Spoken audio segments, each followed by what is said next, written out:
안녕하십니까. 인크레파스 강사 장동혁입니다. 제6강 반복문에 대한 강의를 시작하겠습니다. 목차는 먼저 반복문에 대해서 간단하게 알아보겠고요. 그리고 while문, 포문에 대해서 공부를 하고 이제 break랑 continue라는 키워드에 대해서도 알아보도록 하겠습니다. 제가 연강에서 반복문을 간단하게 설명할 때 헬스 트레이너가 이제 회원한테 팔굽혀펴기를 시키는 데 있어서 팔을 굽히세요, 펴세요, 굽히세요, 펴세요 등으로 계속 똑같은 말을 반복하는 것은 되게 비효율적인 일이겠죠. 그래서 반복문을 통해서 이렇게 반복되는 명령들을 반복 횟수라든지 또는 반복 조건 등을 통해서 간단한 문장으로 명령을 내리는 것을 반복문이라고 합니다. 반복문에는 while문과 for문이 존재하고요. 영어로는 loop statement 또는 for statement라고 불립니다. 반복문 내에 또 다른 반복문이나 조건문을 중첩하여 사용 가능합니다. 저번 시간에 if문을 배울 때도 if문 안에 if문을 중첩하여서 실습을 해봤었죠. if문 안에는 if문 뿐만 아니라 반복문도 사용할 수 있습니다. 그리고 반복문 안에도 마찬가지로 반복문도 사용 가능할 뿐만 아니라 if문도 사용이 가능합니다. 보이시는 그림은 반복문을 알고리즘 순서도에 의거하여 표현한 그림인데 이 파란색 박스 안에 들어있는 게 반복문입니다. 즉 반복문은 이렇게 조건식과 반복할 명령으로 구성되어 있습니다. 프로그램이 쭉 진행되다가 반복문을 만나게 되면 조건식을 비교하여 조건식이 true일 경우 반복할 명령을 수행을 하게 됩니다.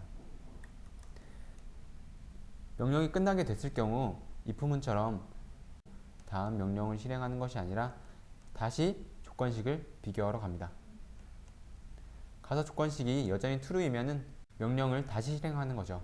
즉 조건이 true일 동안 같은 명령들을 계속해서 반복하는 겁니다. 하지만 조건식이 영원히 true라면 어떻게 될까요? 무한 반복을 할 겁니다. 따라서 반복할 명령 안에서나 혹은 밖에서 이 조건식이 처음에는 true였지만 나중에는 false로 바뀔 수 있도록 제약을 걸어줘야 됩니다.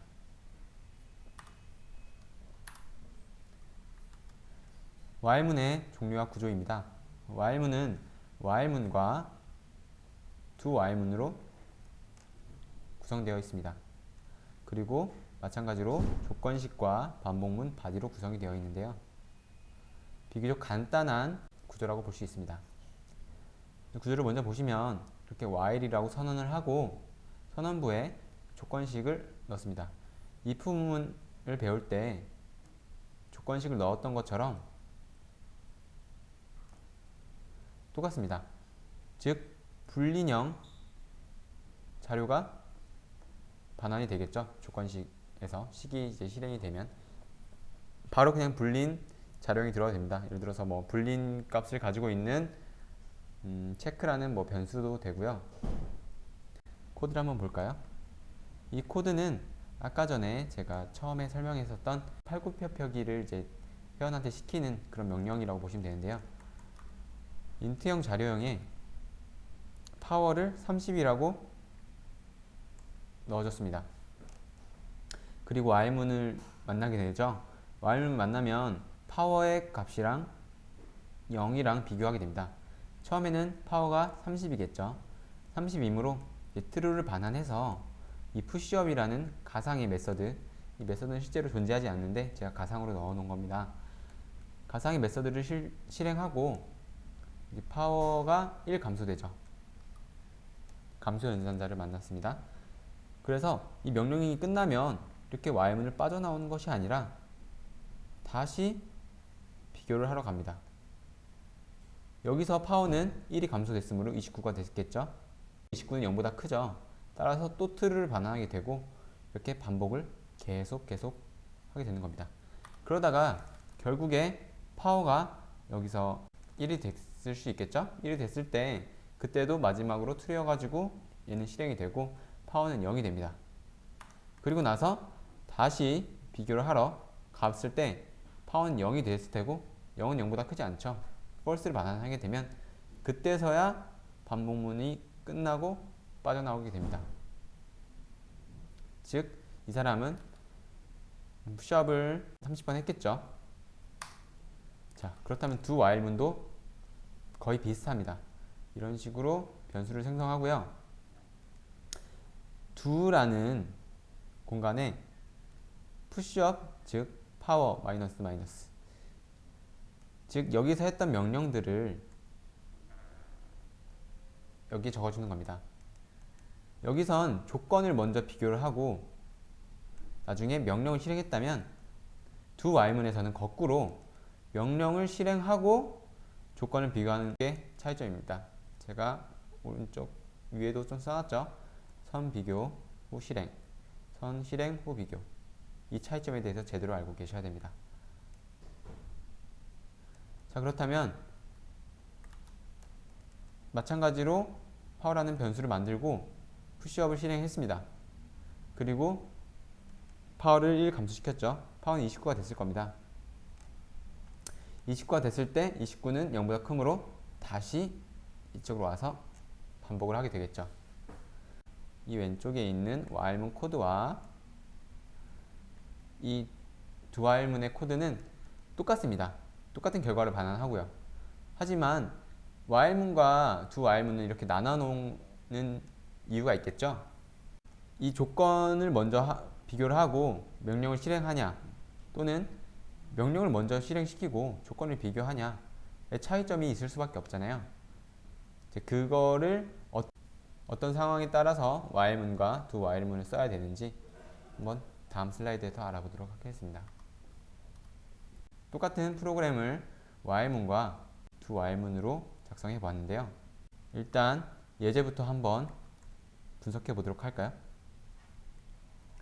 전 시간에서도 했었지만 이제 스캐너를 통해서 어떠한 값을 받으려고 이렇게 객체를 생성했습니다. 그리고 점수를 뜻하는 스코어란 변수에 0이라는 값을 초기화시켰고요. 점수를 입력해 달라고 출력을 한 뒤 스캐너를 통해서 이 스코어의 값을 입력받습니다. 그러고 난 뒤 스코어가 0보다 작거나 혹은 스코어가 100보다 큰지를 검사를 합니다. 즉, 이 프로그래머는 스코어에 0에서 100 사이의 값이 들어오기를 바랬지만 사용자가 이 이외의 값을, 즉 마이너스 2나 한 500 정도의 값을 마구잡이로 입력했다고 생각해 보십시오. 그렇게 됐을 경우는 이 while문에서 true를 반환해서 이 명령들이 실행이 되겠죠. 그래서 다시 또 물어봅니다. 점수를 입력해 주세요. 왜냐하면 내가 원하는 값이 아니니까요. 그래서 다시 또 입력을 받습니다. 근데 이때 또다시 마이너스 값을 입력했다든지 아니면 100보다 더 큰 값을 입력했다고 치면 그때는 다시 이 조건문에서 검사를 하겠죠. 다시 이 명령들이 실행이 될 겁니다. 즉 사용자가 0에서 100 사이의 값을 입력할 때까지 이 while문은 반복을 할 것입니다. 0에서 100 사이 값을 제대로 입력했을 경우는 입력하신 점수를 출력을 하고 프로그램이 끝나게 됩니다. 결과를 보시면 점수를 입력해 주세요 라고 했고 마이너스 40을 입력했을 때는 다시 점수를 입력해 달라고 말을 했고 또 100보다 큰 값을 입력했을 때도 다시 점수를 입력해 달라고 했습니다. 그리고 90점을 입력하니까 제대로 while문을 빠져나와서 입력하신 점수는 90점입니다 라고 이렇게 잘 출력을 했습니다. 프로그램을 do while문으로 짜보면 자, 여기까지는 똑같습니다. 똑같은데 do while문에서는 이 코드가 반복이 되지 않았죠. while문에서는 이 코드를 쓰고 while문 안에서도 또 썼습니다. 왜냐하면 스코어와 0을 비교하려면 이미 점수가 입력되어 있는 상황이어야 되기 때문입니다. 즉 비교를 먼저 하고 나중에 실행을 하기 때문에 이러한 구조가 됐다고 볼 수 있습니다. 하지만 do while문은 미리 명령을 실행하고 그리고 나서 조건을 비교하기 때문에 이렇게 코드를 중복 없이 사용할 수 있었습니다. 즉 do while문은 조건이 무조건 처음부터 false여도 한 번은 실행된다고 볼 수 있습니다. 왜냐하면 조건을 비교하지 말고 명령부터 한번 실행하니까요. 그 차이점에 대해서 제대로 알아주셨으면 좋겠습니다. 다음 for문인데요. for문은 while문과 거의 동일하지만 조건보다 반복 횟수가 중요할 때 사용합니다. 즉 while문은 조건과 조건문 바디로만 이루어져 있잖아요. 따라서 조건이 굉장히 중요합니다. 조건이 false이냐 true이냐에 따라서 반복 횟수가 정해지기 때문인데요. 주로 for문을 사용할 때 우리가 원하는 반복 횟수만큼 반복을 돌리기 위해서 for문을 사용하기 때문에 그렇습니다. 그래서 인덱스를 for문의 지역 변수로 사용할 수 있기 때문에 주로 배열과 함께 사용된다고 하는데요. 아직 배열에 대해서 배우지 않았으므로 후에 다시 말씀드리겠습니다. 그리고 인덱스 초기화, 조건식, 증감식, 명령문 바디로 구성되어 있습니다. while문의 경우 조건식과 명령문 바디로만 구성되어 있었는데 이렇게 증감식과 인덱스 초기화라는 새로운 것들이 나타났죠. 즉 구조는 조금 더 복잡해졌다고 볼 수 있습니다. 예제를 통해서 구조를 한번 파악해 볼까요? 먼저 스캐너를 생성하고요. 몇 단을 출력할까요? 라고 사용자한테 물어봅니다. 그럼 사용자는 9구단 중에서 2단에서 9단까지 자기가 원하는 단을 입력을 하겠죠. 그렇게 됐을 경우 제 for문으로 들어가게 되고 for문에서는 i라는 지역 변수를 하나 생성을 하고 초기화를 시킵니다. 이 i라는 게 인덱스인데 이걸 가지고 조건을 검사를 해서 반복을 할 거예요. 이걸 while문과 살짝 비교를 해보면 while문에서는 이렇게 이 파워가 어떻게 보면 이 while문에서 인덱스로 사용되거든요. 왜냐하면 파워의 값이 0보다 커야 된다는 조건이 있기 때문에 그렇습니다. 그리고 이걸 바로 증감식이라고 하는데 이 조건에 해당하는 인덱스의 값을 조정해 주는 것을 증감식이라고 합니다. 즉 인덱스의 값을 높여주거나 혹은 낮춰줘서 언젠가는 while문을 false로 만들어 내가 원하는 만큼의 반복을 수행할 수 있게 하기 위함입니다. 근데 for문 같은 경우에는 이런 조건식과 조건문 바디 위에도 이렇게 인덱스 초기화와 증감식이 있다는 것을 알 수 있습니다. 먼저 인덱스를 초기화한 뒤 조건식을 비교를 합니다. 그렇게 됐을 경우 i는 1이라고 우리는 알고 있습니다. 따라서 얘는 true를 반환하겠죠. 명령을 그제서야 실행하게 됩니다. 어떤 걸 출력하는지 한번 볼까요? 단은 사용자가 원하는 입력한 단수죠. 그러므로 사용자가 5단 입력했으면 단은 5가 될 것이고 곱하기가 출력이 될 겁니다. 그리고 나서 i 값이 지금 1이잖아요. 즉 이 인덱스 값을 이렇게 명령문 바디 안에서 쓸 수 있습니다. 그리고 나서 단 5 곱하기 1을 하면 5가 되겠죠. 결국 보시면 첫 번째 반복에서는 이런 문장이 실행됐다는 것을 보실 수 있습니다. 반복이 끝나게 되면 다시 조건을 비교하러 갑니다. 하지만 조건을 비교하러 가기 전에 증감식을 해결하고 그 다음에 조건을 다시 비교하러 가거든요. 이 인덱스 초기화는 처음에 딱 한 번만 실행이 됩니다. 이것도 꼭 알아두셔야 돼요. 처음에만 딱 한 번 실행된다. 자, 아무튼 증감식을 하게 됩니다. 증감식은 i++이므로 i는 1에서 2가 됐을 겁니다. 그리고 나서 다시 조건식을 비교를 하는 거죠. 2는 9보다 작음으로 실행.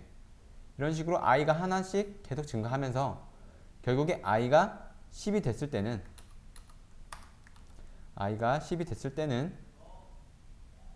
false를 반환하기 때문에 이 포문을 빠져나가게 되고 출력 완료를 띄우게 되는 거죠. 이 순서는 매우 중요해서 제가 이 슬라이드에서 한 번 더 다루도록 하겠습니다. 먼저 순서를 보시면 인덱스 초기화를 했고요. 밑에 보시면 인덱스 초기화는 딱 한 번만 했다는 것을 알 수 있습니다. 자, 그리고 나서 조건식을 연산을 해봅니다. i가 9보다 작은지, i는 처음에 1이므로 9보다 작습니다. 따라서 true를 반환하고요. 명령문을 실행해서 이러이러한 문장을 출력을 합니다. 그리고 나서 증감식을 연산하고요. i는 2가 되었습니다. 그 다음에 다시 조건식을 연산합니다. 2는 다시 그보다 작음으로 true를 반환하고 또 실행을 합니다. 그렇게 쭉 실행을 하다 보면 i가 10이 되고 10이 됐을 경우 그보다 작음으로 false가 돼서 반복문을 탈출을 한다고 보시면 됩니다. 제가 이렇게 똑같은 말을 두 번이나 반복하는 이유는 포문에서는 이 순서를 깨닫는 게 엄청 중요해요. 그 다음은 포문의 중첩인데요. 꼭 포문이 아니더라도 YM이더라도 중첩은 가능합니다. 전 예제와 마찬가지로 구구단 출력 프로그램인데요. 원하는 단수를 받아서 출력을 하는 것이 아니라 이렇게 전체 단수를 출력을 하게 할 겁니다. 자, 순서를 통해서 한번 하나하나씩 따져볼까요? 처음에 int i라는 지역 변수를 설정합니다. 이 지역 변수는 이 포문의 것이라고 보시면 됩니다. 그리고 i가 9보다 작을 때, 즉 i는 지금 현재 1이므로 9보다 작죠. 그럴 때 이런 명령을 수행하라는 겁니다. 헌데 명령문 안에 또 포문이 존재하죠. 그럼 다시 이 포문을 실행시키는 거예요. 포문이 실행되면서 j라는 지역 변수가 안쪽 포문의 지역 변수겠죠. 생성이 되면서 초기화도 됩니다. 그리고 나서 이 j가 9보다 작을 때까지 이 명령문을 실행시킵니다. 보시면 system.out.println 이 아니고 그냥 프린트를 출력한 걸 보실 수 있습니다. 오타라고 생각하시는 분들이 분명 계실 텐데 이렇게 println 말고 print라는 함수 존재합니다. println은 이 파라미터로 들어온 값들을 출력을 하고 줄바꿈 기능이 있는 메서드고요. 이렇게 그냥 프린트만 하면 줄바꿈 기능이 없습니다. 따라서 계속 옆으로 이어서서 쓰게 되겠죠. 어쨌든 j는 처음에 값이 2고 i는 1이죠. 곱하기 했고 는 2 곱하기 1이므로 2가 되겠죠. 플러스 해가지고 역슬래시 탭을 했는데 문자 중에서 역슬래시가 있으면 역슬래시 t라고 함은 탭을 뜻합니다. 탭이란 일정 간격만큼 띄우는 걸 말하는데요. 스페이스를 여러 번 친다고 보시면 되겠습니다. 즉 한 번 칠 때마다 반복문이 한 번 실행될 때마다 이렇게 일정한 간격씩 띄워지는 것을 볼 수 있습니다. 그래서 2 곱하기 1이 출력됐고요. 커서는 여기 가 있을 겁니다. 또 출력을 하면 여기서 또 출력이 되겠죠. 다시 반복문이므로 i가 증감식으로 가게 되겠습니다. 명령문에서 증감식으로 가게 되고 i는 3이 됐을 겁니다. 3은 아직 9보다 작으니 또 실행하게 되겠죠. 실행하면은 3 곱하기 1은 3 출력을 하고 다시 증감식, 조건식, 명령문 이런 식으로 쭉 출력을 해서 i는 9까지 출력이 됐습니다.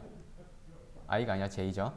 j가 9가 될 때까지 출력을 했고 j가 10이 되면 조건문에서 false 반환해서 이 포문을 탈출했습니다. 이 포문을 탈출했으면 어떤 명령을 실행할까요? 즉 이 명령을 실행하겠죠.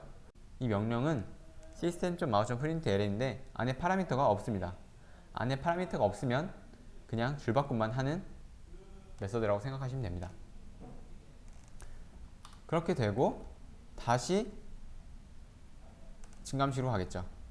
여기서 헷갈려 하시는 분들이 되게 많은데요. 바깥에 있는 포문은 아직 한 회도 반복을 하지 않았었습니다. 따라서 이제 한 번의 반복이 끝난 거예요. 이제 바깥에 있는 포문이 다시 반복이 되어야 하므로 증감식으로 가서 i를 증가시킵니다. i는 처음에 1이었다가 지금 2가 됐겠죠. 그리고 i의 값을 비교를 합니다. 2는 9보다 작으므로 다시 명령을 실행하는데 안에 있는 포문을 처음부터 다시 실행하는 겁니다. 여기서 j의 값이 10으로 끝났으므로 아직 j의 값이 10이라고 생각하시는 분들이 계실 텐데 그렇지 않고 j의 값은 이 포문을 빠져나오면서 메모리상에서 사라졌습니다. 그리고 이 포문을 다시 들어올 때 j의 값은 다시 메모리에 저장이 되는 구조입니다. 그래서 j의 값은 다시 2가 되겠고요. 처음부터 다시 이걸 실행을 하는데 전 반복이랑 달라진 게 딱 하나 있습니다. i의 값이 1 증가를 했죠. 즉 j의 값은 처음에 2이겠고 i의 값은 2일 것입니다. 곱하기 는 2 그리고 탭 하면 이렇게 두 번째 줄이 실행이 되는 것이죠. 즉 이게 안쪽 포문의 한 번 반복이고요. 이게 바깥쪽 포문의 반복이라고 보시면 됩니다. 안쪽 포문이 이렇게 반복을 하고요. 바깥쪽 포문은 이렇게 한 번 반복, 이렇게 한 번 반복이 되는 것입니다. 다소 어려울 수 있는데요. 코드를 전체를 한 번에 이해하려고 하시지 마시고 출력을 할 때마다 포문의 순서 하나하나를 기억하셔가지고 하나하나씩 진행해 보시면 됩니다. i가 생겼고 i가 9보다 작으므로 얘가 실행되겠구나. 다시 j라는 변수가 생겼고 j가 9보다 작으므로 얘를 실행을 하겠구나. 실행을 하는 데 있어서 j의 값은 몇이고 i의 값은 몇이다. 그래서 얘가 실행이 됐고 다시 다음 반복문으로 가서 다시 다음 반복으로 돼서 이게 출력이 되고 이런 식으로 하나하나씩 순서를 되감아 가면서 보시면 더 빠르게 포문을 이해하실 수 있을 겁니다. 그리고 브레이크라는 키워드가 있는데요. 우리가 스위치에서도 브레이크라는 키워드를 만났었죠. 먼스의 값을 입력받아서 해당하는 케이스를 찾으면 그 아래에 있는 모든 명령을 실행합니다. 단 브레이크를 만날 때까지요. 이 브레이크는 여기서 자동차의 브레이크처럼 멈춘 기능을 하게 됩니다. 반복문에서도 이렇게 브레이크를 사용하면 멈춘 기능이 있는데 여기서는 모든 케이스를 실행하다가 브레이크를 만나면 스위치 문이 중단되는 것처럼 반복문에서도 브레이크를 만나면 반복문을 빠져나가게 됩니다. 즉 브레이크를 만나는 순간 이렇게 빠져나가요. 근데 무조건 이 브레이크를 반복마다 실행하게 되면 반복이 딱 한 번 실행되기도 전에 다 마치기도 전에 이 반복문은 빠져나갑니다. 이 반복문을 사용하는 이유가 없겠죠. 그래서 이렇게 특별한 조건일 때 이 포문을 통해서 브레이크를 넣어주면 내가 원하는 상황에 반복을 그만두겠다 라고 사용할 수 있습니다. 예제를 좀 살펴보면 랜덤 넘버라고 해서 임의의 숫자를 받는 변수를 하나 지정하고요. 0으로 초기화했습니다. 그리고 my number, 나의 숫자죠. 내가 넣어주고 싶은 숫자입니다. 그리고 점수라는 변수를 5로 초기화시켰고요. 사용자로부터 뭔가 입력을 받기 위해서 객체를 생성했습니다. 그리고 두 while문을 했는데 모든 반복문에서는 브레이크를 사용할 수 있어요. 포문이든 두 while문이든 while문이든 상관없습니다. my number에 사용자로부터 입력한 숫자를 저장합니다. 그리고 랜덤 넘버라는 곳에 난수를 하나 설정한 건데요. 난수는 랜덤 숫자라고 보시면 됩니다. 먼저 less.random 곱하기 5 해가지고 0에서 4.9999 즉 5 미만의 숫자를 받는 겁니다.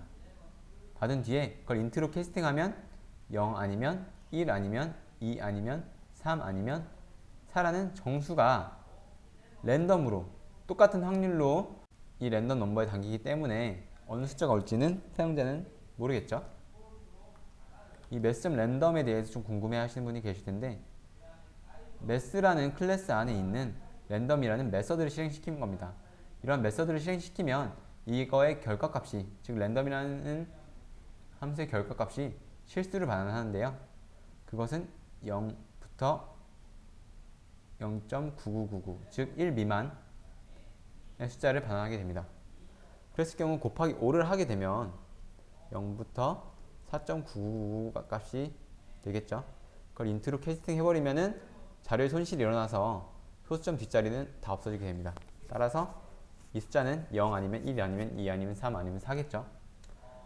어쨌든 여기서 0에서 4 사이에 값을 컴퓨터로부터 임의로 입력받고 컴퓨터로부터 입력받은 값을 마이넘버와 비교해서 마이넘버가 같으면 컴퓨터가 임의로 생산해낸 값을 내가 예상해서 맞추면 이런 식으로 축하합니다 라고 메시지가 뜨고요. 브레이크를 하게 됩니다. 만약에 못 맞췄다. 그러면 이 if문 안에 들어오지도 않겠죠. 그래서 이걸 계속 반복을 하는 겁니다. 단 스코어가 0보다 클 때죠. 여기서 스코어가 1 감소했으므로 이건 포문의 증감식이라고 볼 수 있겠네요. 스코어가 5부터 0까지 감소를 하겠죠. 0이 됐다 하면 그냥 결국에 빠져나오긴 할 겁니다. 하지만 점수는 벌써 0이 되어버려 있는 상황이겠죠. 하지만 내가 처음 단계에서 바로 맞췄으면은 바로 브레이크가 실행되고 이 게임의 점수는 깎이지 않을 것입니다. 따라서 출력했을 때 당신의 점수는 5가 되겠네요.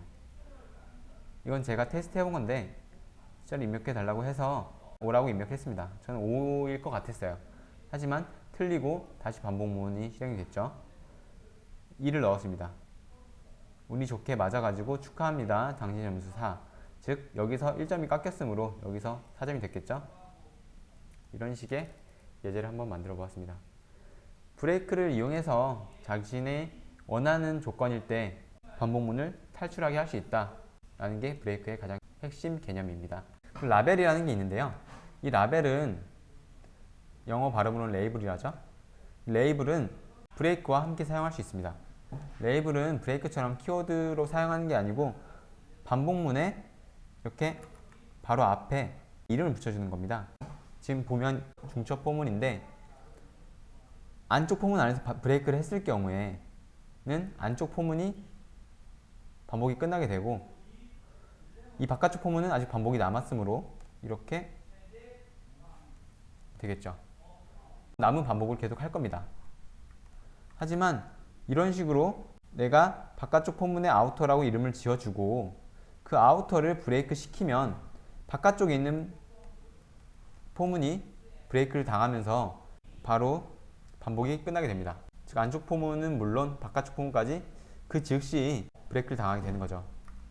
예제를 뜯어보면 i의 값은 처음에 1이죠. j의 값도 1입니다. j가 3일 때 브레이크를 하라고 했으니까 3이 아닐 때는 브레이크를 안 당하고 이쪽으로 오겠죠. i의 값 1, j의 값 1 출력이 됐습니다. 그리고 i의 값 1, j의 값 2가 출력이 됐죠. 그리고 i의 값 1, j의 값 3이 출력이 돼야 되는데 이 if문의 조건에 true가 돼서 이 브레이크가 실행이 돼서 안에 있는 반복이 끝나고 구분선을 넣고 다시 반복을 실행하게 되는 겁니다. 다시 i의 값 2, j의 값이 이런 식으로 출력이 되다가 j가 3이 되는 순간 반복이 끝나는 거죠. 그렇다면 이렇게 레이블을 이용해서 바깥쪽 포문을 중지시키면 어떻게 될까요? i의 값 1, j의 값 1 출력이 됐죠.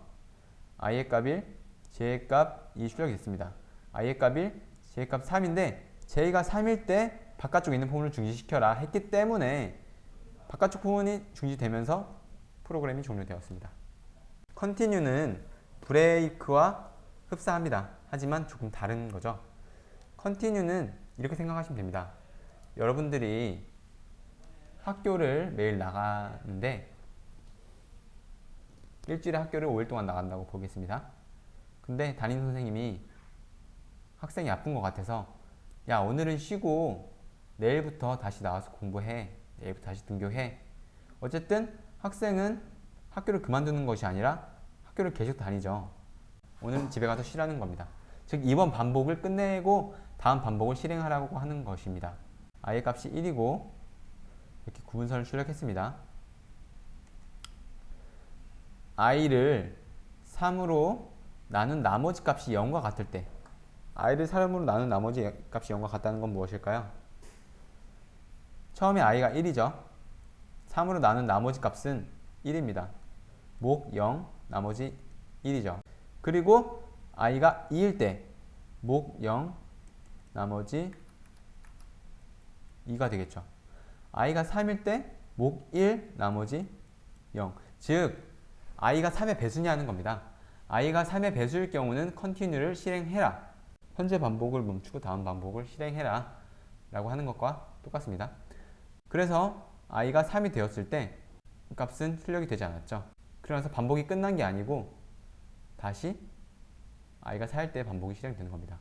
이 출력문이 실행되지 않았고요. 7일 때, 8일 때 잘 출력이 됐고 9일 때도 출력이 되지 않았습니다. 그리고 i 값이 10이 되면서 결국에 i 값은 11이 되고 반복문을 빠져나가게 되는 거죠. 다음은 continue와 라벨인데요. 브레이크와 라벨을 같이 썼던 것처럼 continue도 똑같이 브레이크처럼 라벨을 사용할 수 있습니다. 원하는 포문에 이름을 지어주고요. 해당 포문을 컨티뉴 시킬 수 있습니다. 여기서는 가장 가까운 포문을 컨티뉴 시키겠죠. 왜냐면 라벨을 적어주지 않았으니까요. 하지만 두 번째 거에서는 바깥에 있는 포문을 아우터라고 라벨을 지정했고요. 그리고 그 바깥에 있는 포문을 컨티뉴 시키려고 했습니다. J가 3일 때요. 따라서 이 결과와 이 결과를 비교해 보시면 컨티뉴를 사용할 때 안쪽 포문에서 사용하는 것이랑 라벨을 이용해서 바깥쪽 포문에서 사용하시는 것이랑 어떤 게 다른지 구분하실 수 있을 겁니다. 자, 이상으로 제 6강 반복문을 마치도록 하겠는데요. 강의 초반부에 말씀드렸다시피 반복문은 진짜 알고리즘의 핵심 개념이므로 꼭 복습을 진행하셨으면 좋겠습니다. 반복문이랑 조건문에 대해서 이해를 잘 하고 계셔야지만이 나중에 더 어려운 개념을 배울 때도 무난하게 이해를 하실 수 있고, 나중에 실제 여러분들이 코드를 짜서 프로그래밍을 할 때 그때 이런 반복문을 열심히 공부했던 것을 많이 활용할 수 있으니까요. 그러므로 꼭 복습하는 것을 부탁드리도록 하겠습니다. 그럼 이상으로 강의를 마치겠고요. 여러분 모두 수고 많으셨습니다. 감사합니다.